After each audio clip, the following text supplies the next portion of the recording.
আসসালামু আলাইকুম ওয়া রাহমাতুল্লাহি ওয়া বারাকাতুহু। দেশ এবং প্রবাস যে জায়গায় বসে আমার ভিডিও দেখছেন সকলকে সুস্বাগতম জানাচ্ছি। আজকের যে প্রোডাক্ট রিভিউটি দেখাতে যাচ্ছি সেটি হচ্ছে জেনথন গাম। আপনারা অবশ্যই জেনে থাকবেন যে এটি মূলত একটি গাম পাউডার, যা মূলত খাবারকে ঘন করতে সাহায্য করে। এছাড়া যারা কসমেটিক্স সহ নানা ধরনের পণ্য তৈরি করেন, হ্যান্ড ওয়াশ থেকে শুরু করে সমস্ত প্রোডাক্টই মূলত ঘনত্বটা তৈরি করে এই জেনথন গাম। আমি একটু দেখানোর চেষ্টা করছি জেনথন গাম। এটি মূলত একটি বিশেষ ধরনের ল্যাবরেটরিতে ব্যবহৃত গাম, যা আপনার সাদা পাউডার হিসেবে পরিচিত।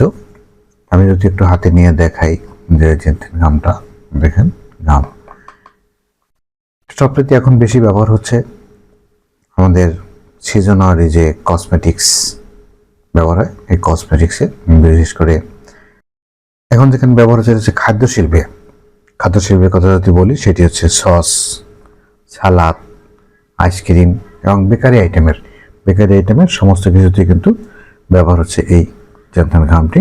এটা টেক্সচারটা ঘন করে।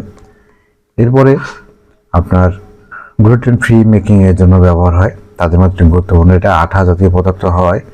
এটা আমরা জাতীয় যে খাবারগুলো খাই, বিশেষ করে আমরা বিভিন্ন হোটেলে যে চাইনিজ সবজিগুলো খাই, সেখানে আঠালোটা হয় এই জেনথন গামে। প্রসাধনীর সবচেয়ে বেশি ব্যবহার হয়। প্রসাধনীর মধ্যে সবচেয়ে হচ্ছে টুথপেস্ট।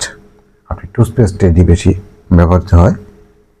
এরপরে যেটি ব্যবহার হচ্ছে শ্যাম্পু, লোশন, লিকুইড যাতে বিভিন্ন ওষুধকে ঘন করার জন্য এটি সবচেয়ে বেশি ব্যবহার করে। শিল্প কলকারখানায় কিন্তু এটি ব্যবহার হয়। শিল্প কলকারখানা হচ্ছে তরলকে ঘন করতে মূলত এটি ব্যবহার করা হয়। সবচেয়ে এখন যেটা আমাদের দেশে বর্তমানে ব্যবহার হচ্ছে সেটি হচ্ছে পিকেল, অথবা যেটাকে আমরা আচার বলি। আচার সবচেয়ে এটি কিন্তু বেশি ব্যবহার হয়। আচারকে তেলের সাথে একত্রিত করতে এবং অনেক শক্ত রাখতে, আচারটাকে মসৃণ করতে কিন্তু এটা ব্যবহার করা হয় জেনথন গামটা। এর বহু ধরনের ব্যবহার আছে। আপনি যদি আমার চ্যানেলের সাথে থাকেন, আমি দেখাবো মূলত এই জেনথন গামটা কোন কোন কাজে ব্যবহার হয় এবং কতটুকু পরিমাণে ব্যবহার হয়। এটা আমরা সদার মাধ্যমে মূলত সেল দিচ্ছি। আপনি চাইলে এই গাম পাউডারটা আপনি আমাদের কাছ থেকে নিতে পারেন। যতটুকু প্রয়োজন আমরা ততটুকুই সারা বাংলাদেশে ক্যাশ অন ডেলিভারিতে আমরা দিয়ে থাকি।